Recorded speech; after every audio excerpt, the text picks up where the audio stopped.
마가복음 5장 22절로 29절입니다. 우리 같이 한 목소리를 읽도록 하겠습니다.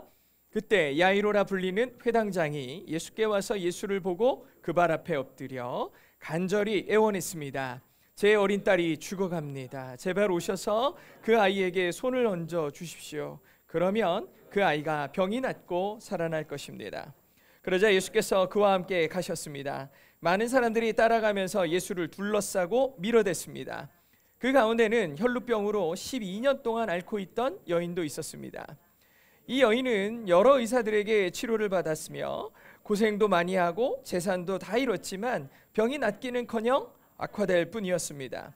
그러던 중 예수의 소문을 듣고 뒤에서 무리들 틈에 끼어들어와서 예수의 옷자락에 손을 댔습니다. 예수의 옷자락만 닿아도 내 병이 나을 것이다 라고 생각한 것입니다. 그러자 곧 출혈의 근원이 마르면서 이 여인은 자신의 병이 나은 것을 몸으로 느낄 수 있었습니다. 아멘. 아멘. 오늘 말씀의 제목이 두렵지 않을 이유입니다. 오늘 두렵지 않을 이유인데 사실 오늘 본문에 보면 두려움에 휩싸인 두 사람이 나옵니다. 왜 성경은 이 두 사람의 이야기를 교차하듯 기록을 하고 있었을까요? 그리고 우리는 어떤 두려움 속에 살고 있고 그 두려움 속에 살면서도 두려움에도 불구하고 우리는 어떻게 두렵지 않을 수 있을까? 두렵지 않게 만들 이유가 무엇일지를 한번 생각해 보려고 합니다. 지난주에 예수님께서 거라사 지방에서 광인을 고쳐주셨죠. 물론 2,000마리의 그 돼지들이 한 번에 떼죽음을 당하면서 마을 사람들이 많이 놀라기도 했을 겁니다. 하지만 그 변화된 광인이 그 지방에서 복음을 전할 것을 기대할 수 있는 말씀으로 지난주에 이야기가 끝이 납니다. 그렇게 이야기가 끝나고 21절에 보면 이렇게 나옵니다. 예수께서 배를 타고 다시 호수 건너편으로 가셨습니다. 예수께서 호숫가에 계시는 동안 많은 사람들이 예수께로 모여들었습니다 라고 되어 있는 거예요.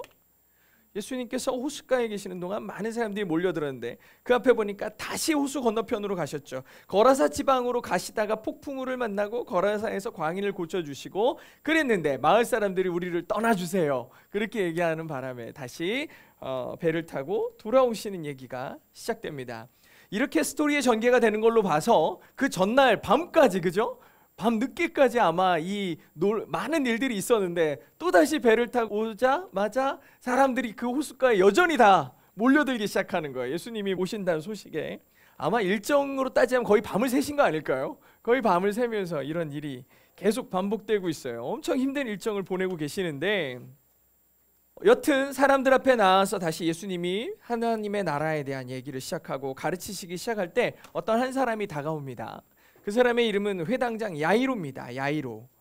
이 사람이 예수님 앞에 급히 달려와 엎드리죠. 그리고 죽게 된 내 어린 딸을 고쳐달라고 살려달라고 간곡히 부탁을 하죠. 그리고 그 말을 듣고 예수님께서 이 야이로와 함께 그의 집으로 향해 가기 시작합니다. 아버지 야이로는 예수님이 나와 함께 가신다는 생각에 안도했고 또 마음에 평안이 있었을 거예요. 그러면서 동시에 급해졌죠. 한시라도 빨리 예수님을 모시고 가야 되겠어요. 왜냐하면 딸이 언제 죽을지 모르는 거예요. 지금 아주 생사의 기로에 놓여 있거든요. 그리고 얼른 모시고 가야 되겠다라는 생각이 가득했겠죠. 그런데 가기가 쉽지 않은 거예요. 수많은 사람들이 예수님을 둘러싸고 밀고 당기고 아주 난리가 난 거예요. 서로 밀고 부딪히는 상황이었죠. 앞으로 나아가기도 쉽지 않았을 거예요. 근데 그 혼란을 틈타 한 여인이 예수님께 다가온 거죠. 우리는 이 말씀을 읽으면서 좀 상상의 나래를 필 필요가 있어요. 지금이 무슨 상황인지 좀 생각해 보는 거죠. 이 부분을 상상을 하면서 말씀을 듣는데 위독한 딸을 둔 아버지가 예수님이 유일한 소망이 되셔서 우리 딸을 고칠 수 있는 분은 예수님밖에 없어 라는 생각에 예수님을 지금 모시고 가고 있는 거예요. 한시라도 빨리 예수님을 모시고 집으로 가야 됐어요. 근데 예수님과 함께 가는 길이 순탄치 않은 거예요. 상상하고 계시죠? 게다가 한 여인이 나타나 지금 예수님과 함께 가는 길을 막아선 거죠. 이 여인은 자기 병을 고치기 위해서 수많은 의사들을 만났습니다. 그런데 그 만났지만 고생만 했어요. 고생만 하고 자기가 가진 전 재산을 모두 이 치료비로 허비해버렸어요. 그런데 고칠 수 없었죠. 오히려 병은 더 악화되어 갔어요. 그러다가 예수님의 소문을 듣고 이제 예수님을 둘러싼 무리 속으로 몰래 들어갑니다. 그리고 조금씩 조금씩 예수님께 다가가 그의 옷자락에 손을 대는 장면이죠.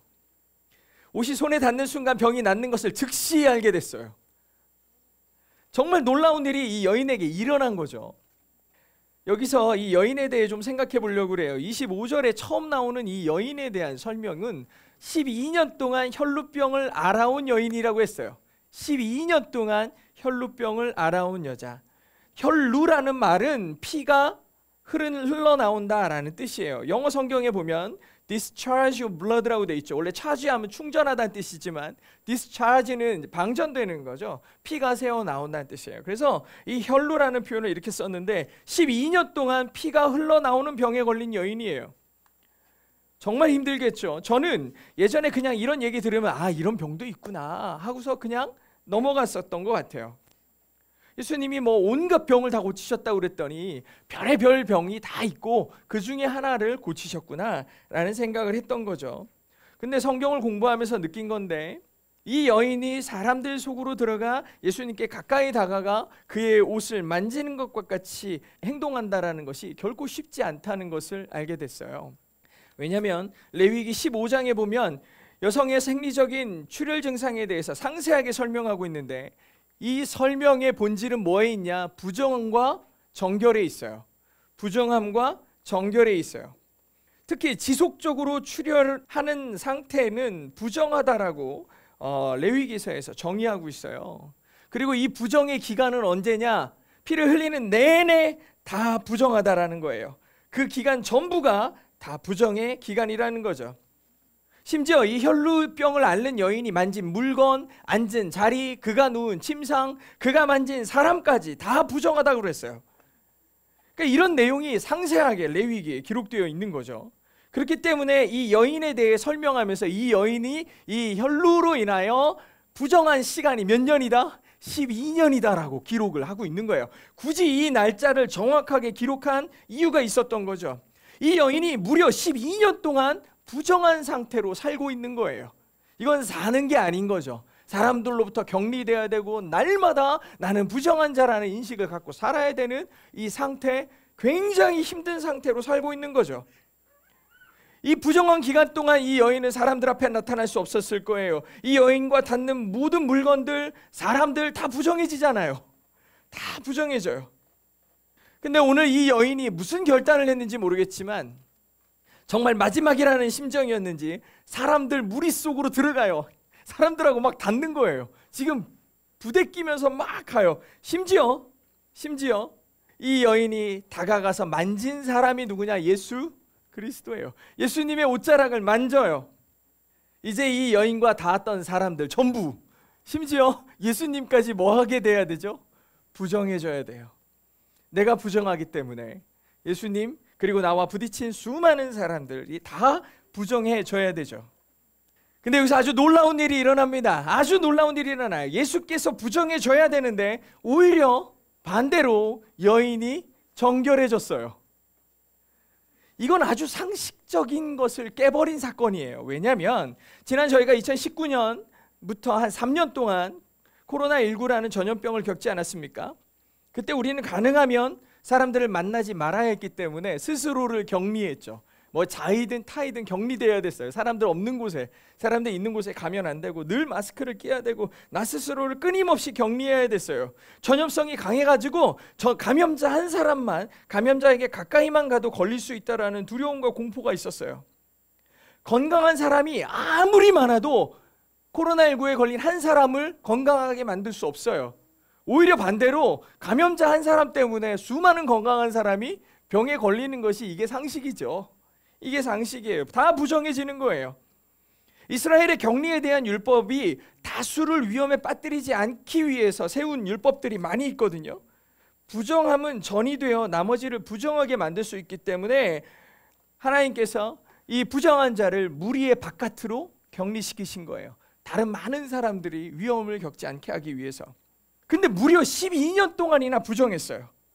이 병을 고치기 위해 안 해본 게 아무것도 없던 이 절망적인 여인, 이 여인의 부정함이 예수님과 닿은 것도 아니죠. 예수님의 옷자락에 닿기만 했는데 순식간에 사라져 버렸어요. 부정과 정결의 방향이 역으로 돌아간 거예요. 부정이 정결을 해쳐야 되는데 정결의 능력이 이 여인의 부정함을 씻어줬어요. 이게 아주 충격적인 사건이에요. 이와 아주 닮은 내용이 성경에 기록되어 있는데 출애굽기 29장 35절부터 보면 이런 말씀이 나옵니다. 너는 아론과 그의 아들들을 위해 이렇게 내가 너에게 명령한 모든 것을 하되 그 위임식 기간은 7일 동안이다. 너는 죄를 덮기 위해 날마다 숫송아지 한 마리로 속죄제를 드려라. 너는 제단 위에 속죄제를 드려서 그 제단을 깨끗하게 하고 제단에 기름을 부어 그 제단을 거룩하게 해라 라고 했어요. 이 제단을 이렇게 하라고 합니다. 그러더니 37절에 뭐라고 그러시냐, 너는 7일 동안 제단 위에 속죄제를 드려서 그 제단을 거룩하게 해라. 그러면 그 제단이 가장 거룩하게 되고 그 제단에 닿는 것도 뭐든지 간에 거룩하게 될 거야 라고 말씀해 주시죠. 하나님께서 아론과 그 아들들을 제사장으로 세우시면서 그 제사장들이 맨날 드려야 되는 그 제단에 대해서 이렇게 하라라고 말씀하고 계시는 거예요. 이렇게 해, 이렇게 해 라고 얘기하시는 거죠. 제단이 뭐 하는 곳입니까? 사람들의 죄들, 사람들의 악함들, 자기들이 원래는 그 죄로 인해 죽어야 되는데 자기를 대신해서 동물들이 그 위에 올라가 피를 흘리고 태워져서 죽는 곳이 제단이잖아요. 근데 그 제단이 거룩해진다라는 거예요. 그 제단이 거룩해져요. 원래는 사람들이 죄값을 치러서 죽어야 되는데 그 사람을 대신해서 죽는 동물이 희생되는 그 단을 거룩하게 해라. 거룩하게 해라. 하나님께서 말씀하시더니 마지막으로 뭐라 그래요? 그 제단이 가장 거룩하게 될 뿐 아니라 그 제단에 닿는 것이 뭐든지 간에 거룩하게 되리라. 정결한 것과 부정한 것이 닿게 되면 당연히 부정해져야 되는데 제단은 뭐예요? 예외였어요. 제단에 닿는 것이 거룩해집니다. 제단에 닿는 것이 거룩해져요. 12년 동안 혈루병으로 부정했던 여인이 예수님을 만지자마자 정결해졌죠. 예수님은 인간의 죄를 대신하여 죽으셔야만 했던 어린 양, 즉 우리의 죄의 대속 제물이셨죠. 그분은 우리의 죄를 대신해서 죽으실 분이에요. 예수님의 죽음은 죄로 부정한 인간을 깨끗하게 했습니다. 그래서 우리가 그 제단 대신, 제물 대신 예수 그리스도를 믿고 그를 따르면 거룩해지는 거예요. 저는 처음에는 이 여자가 아주 엄청 용기가 대단하구나. 그러니까 예수님을 믿는 믿음으로 거기에 나아가 예수님을 만져서 병을 낫지라고 생각을 한 거예요. 얼마나 예수님을 단단히 믿었으면 이렇게 용감하게 사람들 속에 들어가 예수님의 옷자락을 만질 수 있었을까, 이런 생각을 하고 있었거든요. 근데 그게 아니더라고요. 진짜 놀라야 할 것은 그 정결의 역순환이었어요. 예수 그리스도의 정결의 능력, 주님이 소유한 정결의 능력이고 주의 보혈이 우리에게 주신 성령의 거룩함의 능력인 거죠. 어떻게 나같이 더럽고 나같이 죄에 충만한 자가 깨끗해질 수 있냐는 거죠. 이건 말도 안 되는 일이에요. 사실은 더러움은 계속되는 거예요. 추함은, 죄는 계속해서 악해지게 되어 있어요. 절대로 순수함으로, 처음으로 정결함으로 돌아올 수 없는 거죠. 근데 그것을, 인간의 상식을 다 깨버리는 아주 놀라운 원칙이 있는데 그것이 예수 그리스도의 보혈의 능력인 거죠. 우리를 깨끗하게 하는 거예요. 지난 당신을 위한 수요일에 이 내용이 나와가지고 좀 더 이 부분의 얘기가 나와서 좀 더 깊이 있게 얘기를 나누는데, 저는 이 장면에서 이렇게 질문했어요. 너 예수님 너무하시는 거 아니냐고. 예수님이 여인에게 너무하신 거 아니야? 라고 물어본 거죠. 왜냐하면 여인이 예수님의 옷자락을 조용히 다가와 옷자락 끝에만 살짝 만진 이유가 있겠죠. 대부분의 사람들은 예수님에게 와서 내 병을 고쳐주세요 라고 얘기하잖아요. 근데 이 여인은 말을 못했어요. 그냥 사람들 속에, 무리 속에 숨어서 손만 삐쭉 내밀어가지고 옷자락만 살짝 댄 거죠. 그리고 이 여인이 병을 낳았어요. 이 사실은 누구만 아는 사실이냐? 이 여인과 예수님만 아는 얘기예요. 아무도 몰라요. 아무도 모르는 얘기예요. 사람들 앞에 드러내고 싶지 않은 비밀이 누구에게나 있기 마련 아니겠습니까? 저도 교회에 많은 분들과 이야기를 나눌 기회가 돼서 그분들과 이야기를 나누다 보면 어떤 분은 눈물로, 어떤 분은 아픈 부분들을 꺼내기 힘든데 그 어려운 고백들을 하시는 분들이 계세요. 그 얘기들을 하시죠. 그래서인지 얘기가 끝날 무렵에 저한테 꼭 얘기를 하시는 게 있어요. 이건 목사님만 알고 계세요. 성도들이 이런 당부를 하는 이유는 드러내고 싶지 않아서죠. 부끄러운 얘기예요. 창피한 얘기고 안 하고 싶어 하는 거예요. 이 여인도 마찬가지였을 거라고. 근데 예수님께서 가시던 길을 굳이 멈추시는 거예요. 멈춰요. 그리고 돌아보며 물으시죠. 누가 내 옷에 손을 댔느냐. 제가 설교를 시작하면서 오늘 말씀을 한번 상상하면서 들어보라고 말씀드렸잖아요. 지금 수없이 많은 사람들이 예수님을 둘러싸고 밀고 당기고 아주 난리가 났잖아요.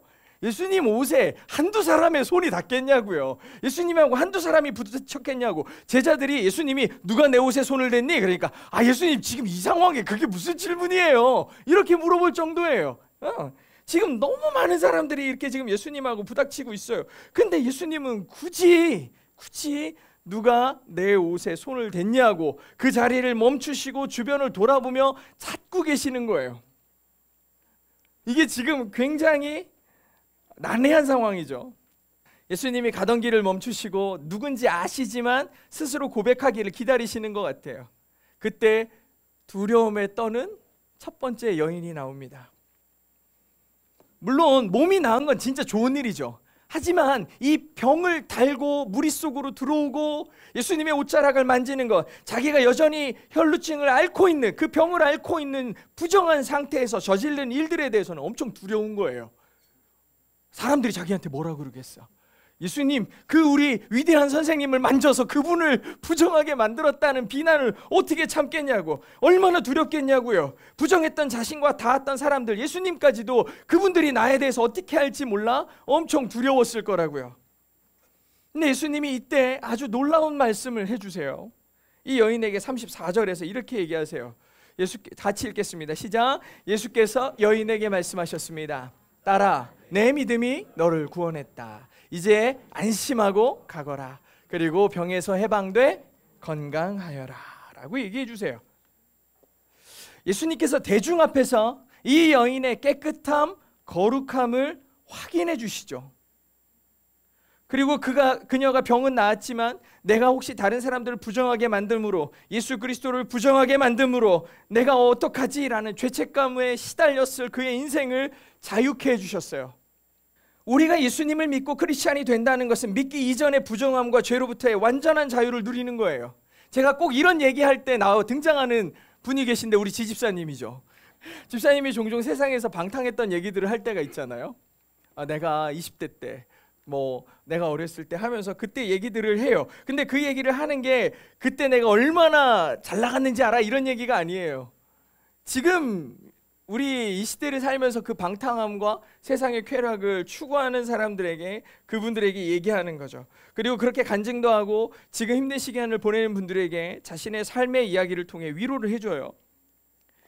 아무리 지금 예수님을 믿고 있어도 젊은 시절에 부끄러웠던 얘기들을 들춰내는 것은 사실 수치스럽고 마음이 편할 리가 없죠. 근데 제가 보니까 우리 지집사님한테는 이 얘기가 자랑인 것 같은 거예요. 그게 뭔 자랑이냐? 이런 생각이 들었는데, 그렇게 자기가 20대 때 방황하고 방랑했던 그랬던 자기가 지금의 자신으로 바뀌게 된 이 기막힌 사건이 자랑인 거죠. 이게 자랑이 되는 거예요. 여인은 이제 자기의 변화, 자기의 구원을 얘기할 때 예수님 없이는 얘기할 수 없는 상태가 됐죠. 나의 변화는 예수님 때문이야. 예수님이 나를 고쳐주셨어. 나를 구원하셨어. 여인에게 예수님은 자기 삶의 가장 큰 자랑이에요. 그 구원의 복음을 더욱 당당하게 외칠 수 있도록, 자랑이 될 수 있도록 예수님께서 일부러 그 여인을 불러 세우셔서 말씀해 주신 거예요. 딸아, 너의 믿음이 너를 구원했다. 네가 이제 건강해졌으니 평안히 가라. 라고 확인해 주셨어요. 이렇게 설교를 듣고 있으니까 이제 거의 끝나가는구나 싶겠지만 사실은 이 이야기는 사건 속의 사건일 뿐입니다. 이게 문학적으로는 액자식 구성이죠. 네. 원래 사건은 누가 등장해야 돼요? 원래 회당장 야이로의 얘기가 나와야 되는 거예요. 회당장 야이로가 예수님께 와서 죽을 병에 걸린 우리 어린 딸을 좀 고쳐달라고 해서 지금 가는 중간에 갑자기 한 여인이 껴든 거죠. 껴들었어요. 예수님께서 이 여인을 상대하시느라 보내고 계신 시간에 옆에 있는 야이로의 마음은 어땠을까요? 속이 타들어가고 있었겠죠. 왜? 우리 딸이 지금 죽기 직전이에요. 어떡하지? 한시라도 빨리 집에 가야 되는데. 근데 이게 웬일입니까?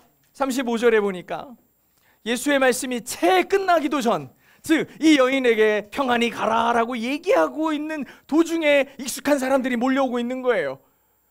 이 사람들이 누구예요? 야이로 회당장의 집에서 사람들이 와서 말하는 거예요. 따님이 죽었습니다. 선생님께 더 이상 폐를 끼칠 게 뭐가 있겠습니까? 라는 얘기를 야이로가 듣죠. 여인을 축복하는 말씀이 끝나기도 전에 사람들이 찾아와 당신의 딸이 죽었다는 소식을 전합니다. 그러니 이제 예수님을 모시고 갈 필요가 없어요 라고 얘기해요.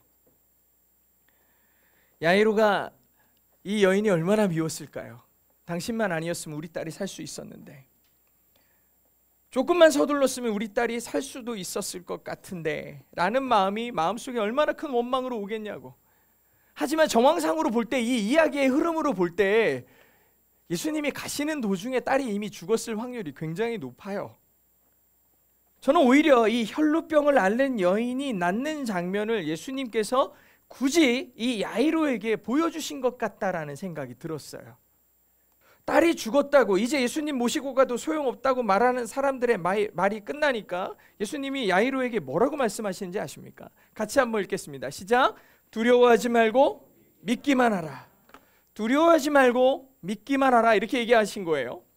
여러분, 근데 이 말도 조금 어색해요. 여기서 갑자기 야이로를 향해서 두렵다라는 표현을 썼어요. 사실 두려움의 감정은 언제 나타나는 거냐면 우리 딸이 아플 때죠. 지금 죽음의 위기에 있을 때 두려운 거죠. 죽으면 어떡하지? 죽으면 어떡하지? 따라서 예수님께 막 도움을 구하기 위해 달려나올 때의 그 마음이 두려움일 거예요. 우리 아이가 혹시 가는 도중에 무슨 일이 당하면 어떡하지라는 게 두려움일 거라고. 근데 지금은 자기 딸이 죽었다는 얘기를 들은 상태예요. 당신의 딸이 죽었습니다. 이 말을 들었을 때 야이로의 마음은 어떤 걸까요? 슬픔이겠죠. 절망일 거예요. 근데 예수님께서 두려워하지 말라고 여기다 얘기하시는 거예요.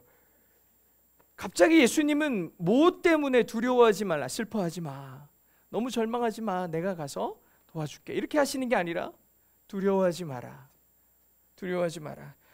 이 말씀은요, 지극히 하나님의 관점에서 말씀하시는 거예요. 하나님이 수많은 사사들과 하나님의 사람들과 왕들과 사람들에게 하셨던, 가장 많이 하셨던 말씀이 뭐냐? 두려워하지 마라, 내가 너희와 함께 한다예요. 두려워하지 마, 내가 너와 함께 한다. 두려워하지 마라, 내가 너와 함께 한다. 여기서 하나님이 사람들에게 두려워하지 않을 이유가 뭐라고 얘기하시냐? 내가 너와 함께 한다예요.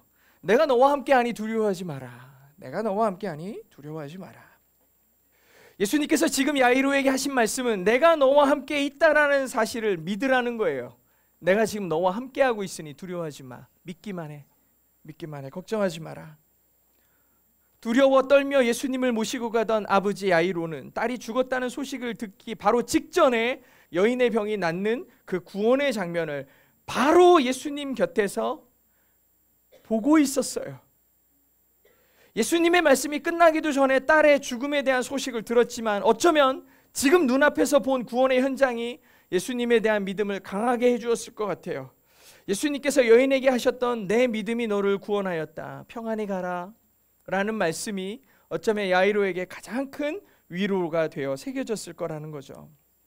그렇게 야이로는 예수님 모시고 갈 필요 없다고 얘기하는 사람들의 요청을 다 필요 없다 하고 예수님을 모시고 그 죽은 딸이 있는 집으로 갑니다. 예수님하고 같이 가요.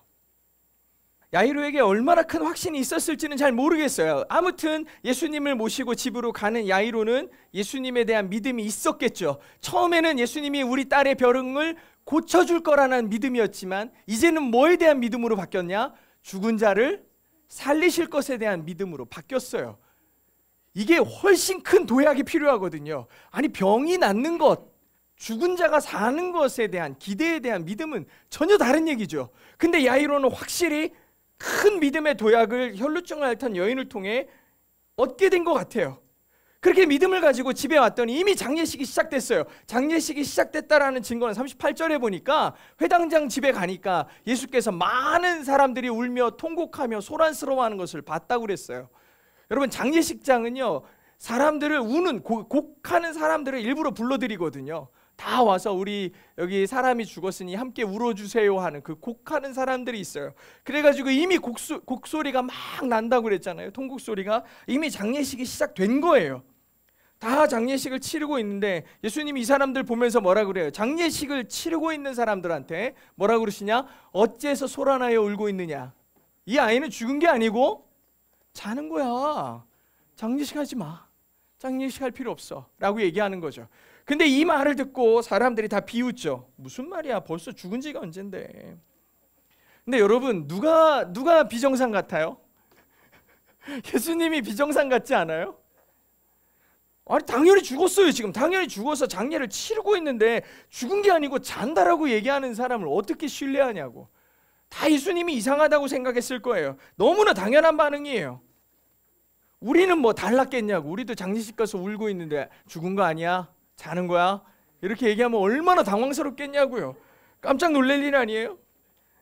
저는 우리 크리스찬들이 사는 방식이 되게 비정상이라고 생각해요. 이상해 보여요. 여기서 지금 예수님을 비웃던 사람들과 크게 다르지 않았을 거라는 거죠. 그래서 크리스찬이 된다는 것은 세상의 상식, 세상의 방법, 세상이 정상이라고 여기는 것들을 하나님의 시선의 정상이 무엇인지를 고민하게 되는 것. 이게 크리스찬의 생각의 변환이 일어나는 거죠. 여러분 잘 생각해 보세요. 여러분 옆에 사람들 다 이상해 보이잖아요. 그런데 물어보면 다 정상이래. 우리 교인들이 유난히 하는 말 중에 나는 정상이야. 근데 다 속으로 비웃잖아요. 그죠? 다 자기가 정상이래. 저는 이거 되게 좋다고 생각해요. 나는 그리스도 안에 정상입니다 라고 얘기하는 거 너무 좋거든요. 세상이 나를 비정상이라고 얘기하는 건 충분히 그냥 들을 만해요. 그냥 그렇다고 치는 거죠. 예수님께서 사람들의 반응이 너무 당연했어요. 비웃는 거죠. 근데 뭐 비웃어라 뭐 그러면서 아이가 있는 방으로 들어가십니다. 그리고 그 이미 죽은 아이의 손을 붙잡고 뭐라고 하시냐? 달리다굼 그래요. 달리다굼. 즉 소녀야 일어나라 라고 얘기하시는 겁니다. 그러자 소녀가 벌떡 일어나 걸어다닙니다. 이 장면이 41절과 42절에 나오는데 같이 읽어보겠습니다. 시작. 예수께서 그 아이의 손을 잡고는 아이에게 달리다굼 하고 말씀하셨습니다. 이 말은 소녀야 내가 내게 말한다 일어나라 하는 뜻입니다.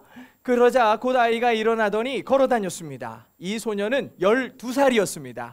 이 일을 본 사람들은 몹시 놀랐습니다 라고 기록하고 있어요.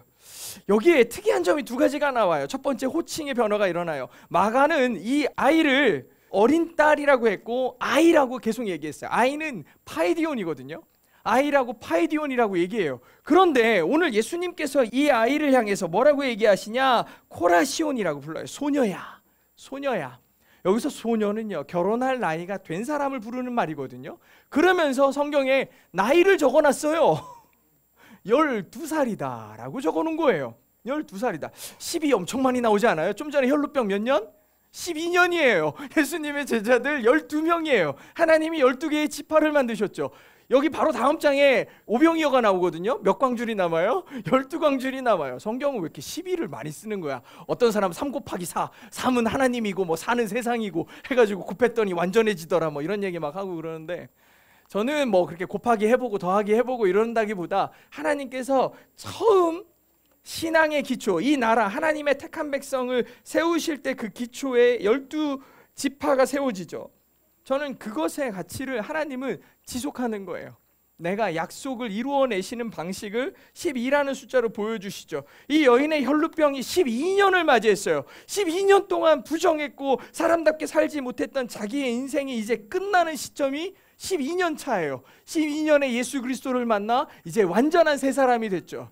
그 전까지 아이와 같은, 어린 아이와 같은 인생을 살던 그가 이제 죽고 다시 사는 시점으로 그가 12살입니다 라고 성경은 기록해요. 이제 그의 삶은 새로운 삶이에요. 누구를 통하여? 예수를 통하여. 예수님을 만남으로 죽었던 아이가 일어나 소녀가 되는 거죠. 하나님의 뜻을 따라 예수님은 이 12라는 숫자를 통해 새로운 시작을 계속해서 사람들에게 깨워주세요. 이제 새롭게 시작된다.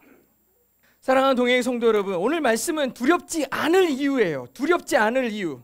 어떻게 세상을 살며 두렵지 않을 수 있겠습니까? 하루가 멀다 하고 들리는 전쟁의 소식과 기후 위기와 같은 대형 악재들도 우리의 삶에 끊임없이 있지만 거기까지 생각할 틈도 없이 우리 주변에서 늘상 일어나는, 뉴스만 틀었다 하면 갑자기 멀쩡하게 가던 차가 막 인도로 돌진해가지고 걸어가던 사람들이 사고로 죽어요.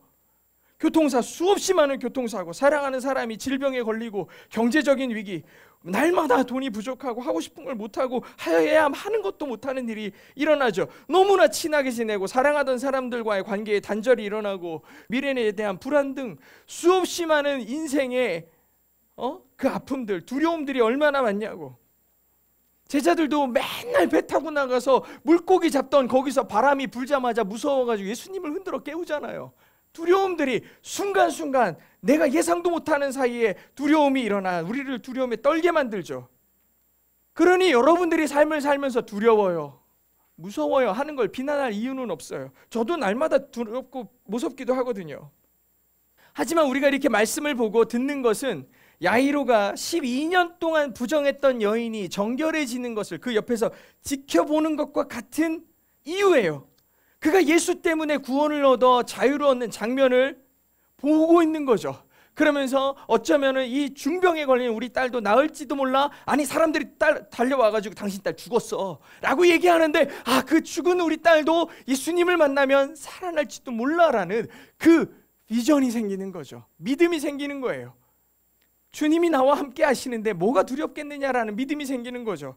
동행교회 많은 성도들이 매일 말씀을 묵상하죠. 세상을 잘 사는 방법이 얼마나 많겠습니까? 유튜브에도 동기부여하고 이렇게 하는 게 잘 사는 거예요, 저렇게 하는 게 잘 사는 거예요. 아주 탁월한 사람들의 조언들이 있을 거고 좋은 책들이 있을 거라고요. 그런데 우리 그리스도인들은 뭐를 해요? 말씀을 봐요. 우리는 말씀을 읽어요. 말씀을 묵상해요. 주님이 늘 나와 함께 하심을 믿기 때문에 우리는 그렇게 살아요. 그리고 그것이 온전하여 짐임을 알게 되는 거죠. 그래서 우리가 두렵지 않을 이유는 예수 그리스도를 믿는 데 있습니다. 예수님을 믿는 데 있어요. 여러분들은 어때요? 여러분들은 오늘 이렇게 와서 예배하고 말씀을 들음으로 새 힘을 얻습니까? 주님이 여러분의 마음 가운데, 때론 두려움 가운데, 텅 빈 심령 가운데 말씀하실 때 새 힘이 생겨나십니까? 주의 말씀 의지하여 나가시기 바랍니다. 그렇게 또 믿음으로 한 주를 살아내고 다시 다음 주에 이곳에 모였을 때는 승리의 소식들, 여러분의 승리의 감격을 서로 나누며 서로에게 힘이 되고 하나님이 나에게 무슨 일을 하셨는지를 자랑하게 되는, 그리고 그 자랑의 이야기들, 주님이 나와 함께 하신 이야기들을 통해 또 살아낼 힘을 얻어가는 그런 믿음의 선순환들이 이 교회 안에 거룩하게 반복되어져야 돼요. 그런 일들이 충만한 교회, 그리고 그런 일들이 충만한 여러분의 삶이 되기를 주의 이름으로 축복합니다.